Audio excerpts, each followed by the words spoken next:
Samahan nyo naman ako sa aking panibagong kaganapan dito sa isla. For today's recipe, magluluto naman ako ng grilled giant squid stuff. May kanin na at may ulam pa. Dalawang pusit talaga ang niluto namin ngayon para hindi na mabitin pa dahil marami-rami din kami ang kakain.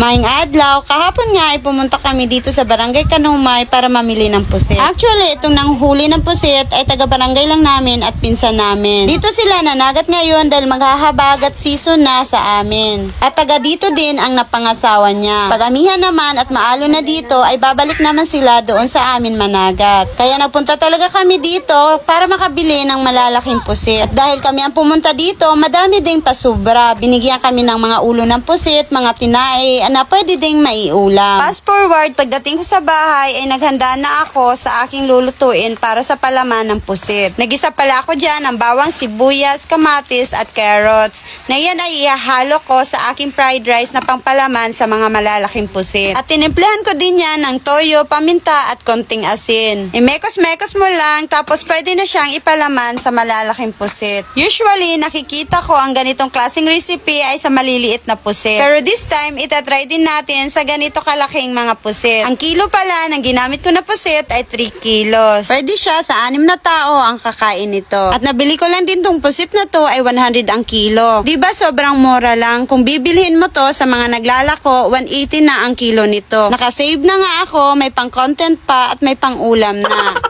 Naka-discount nga din naman ako dahil pinsan ko yung nangingisda. Shoutout pala kay Kuya Cedric at Ate Basyon. At balik naman tayo dito sa ginagawa namin. Nilagyan na nga namin ng fried rice tong malalaking pusit. Kung sa maliliit na pusit, ang ginagawa nilang pangsirado ay maliliit na stick lang. Pero dito sa malalaking pusit ay hindi na siya kaya sa stick lang.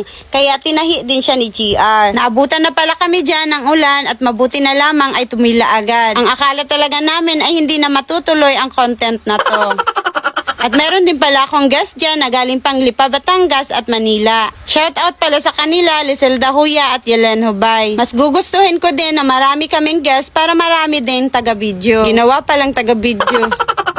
Dito pala ay gumawa na akong panglahid dito sa pusit. Ang ginawa ko namang panglahid ay oyster sauce, toyo at itong chicken oil. Next video ay gagawa ako nitong tutorial nitong chicken oil na gamit lang ang sweeties na kinuha ko sa bukid. Or ang gamit ko lang ay aswete kung sa Tagalog pa. At sa puntong to ay nilagyan na nga namin to ng panglahid tong mga malalaking pusit. Para hindi naman siya dumikit doon sa lutuan pag inihaw na. At napakaganda talaga ng view kung saan kami nakapwesto ngayon. Dito nga ay nilagay na ni GR itong dalawang malalaking pusit sa ihawan. At ako naman ay inayos-ayos ko yung mga uling baka masunog itong mga inihaw na pusit. Maya-maya ay naluto na pala tong kabilang side. At nilagyan naman uli namin to ng panglahid para may panglasa na at maganda din siya tingnan. At kahit hindi pa siya gaanong luto ay naaamoy ko talaga na sobrang bango niya at nai-excite tuloy akong kumain na.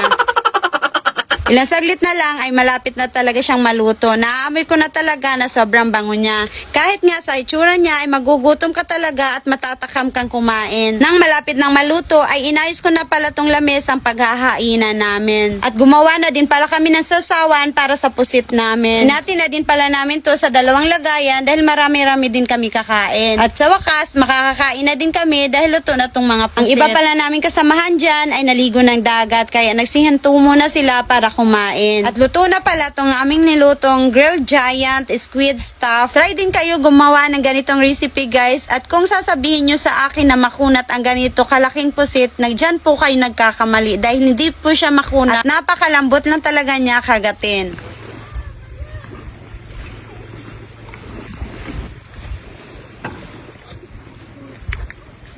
At kahit fried rice lang ang kainin mo ay pwede na siya kahit walang ulam dahil napakalasa ng mga ondeta ninyo at kumuha din kayo ng pagkain dyan para sabay-sabay din tayong mabusog.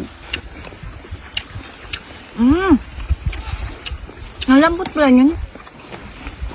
Ganadong-ganado talaga kami sa pagkain ngayon dahil minsan-minsan lang din kami nakakain ng ganito. Sulit din ang pagpunta namin ng Kanumay dahil ganito kasarap yung niluto naming pusit ngayon. Yung pinsan ko nga dyan ay nagulat dahil first time na nakakain ng ganito at napakalambot nga daw. At napakaganda talaga ng view namin ngayon habang kumakain. Pagkatapos namin kumain ay nagligpit na pala kami para makauwi na sa bahay. Hanggang dito na lang muna ang aking vlog. Daghang salamat sa iyo next vlog. Amping!